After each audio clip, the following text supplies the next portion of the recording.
Apple has a message for employees asking to be fully remote. It is not backing down from its hybrid model that will require workers to return to the office 3 days a week beginning in September. The Verge cites an internal note from the company in response to a letter from Apple employees saying some of their colleagues had been forced to quit because of the policy.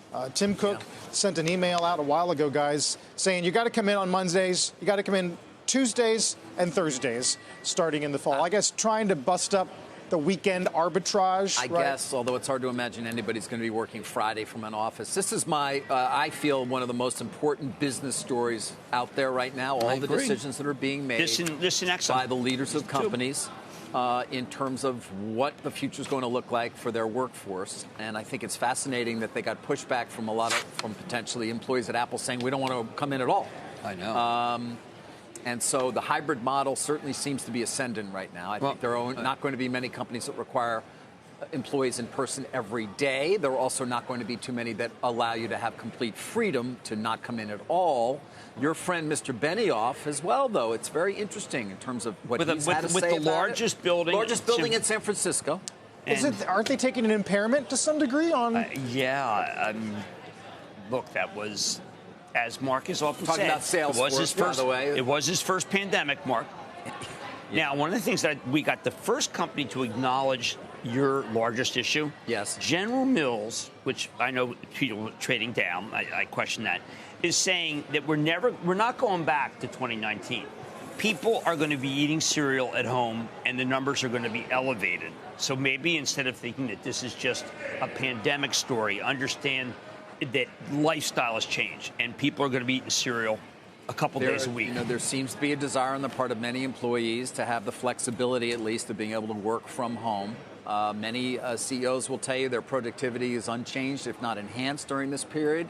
That said, many of others will also wonder long-term the effects of not having people together consistently. And how you arrange the schedule. Do you make sure everybody is at the same team that comes in for those 3 days? Because it's lost. If you're alone in the office, that's not going to help anybody either. And, you know, as far as this sort of generational collision is happening, Becky Quick on her special with Buffett and Munger last night asked about Zoom. Here's what they said. The last year, you both had your lives change pretty dramatically from the pandemic. Charlie, I hear you're pretty adept at Zoom. Oh, I fall in love with Zoom. How often do you talk to people on Zoom?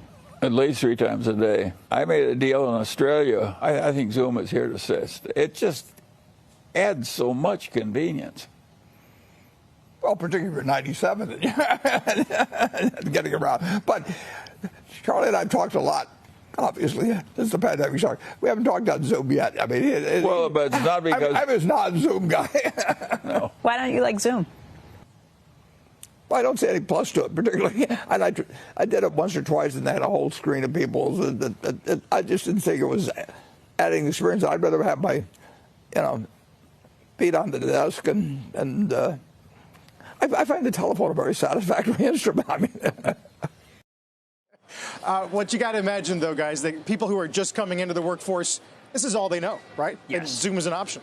Yes. That said, the younger people in particular are the ones most at risk for, I mean, they want to be in the office. Oh, my God. They need to learn. They need to get acculturated in certain... What's the best financial? What's the best foreign financial? By the way, you meet people there. Right, it's called relationships. It's a relationship business. Your future spouse. Relationship. I mean, come on. I did that, too. Well, I mean, one of them. 22-year-old sitting at home? That's not going to work. Okay, listen to me. It's not going to work. What's the best performing financial? What? Of the big ones. JPM? What? PayPal? You mean Gorman and Company. Why is Morgan Stanley? What do you have to do if you work at Morgan Stanley? You got to come in. You got to go to work. You think Gorman tolerates this nonsense? No. You got to go to work so you can play golf. No, just. Shepard Smith here. Thanks for watching CNBC on YouTube.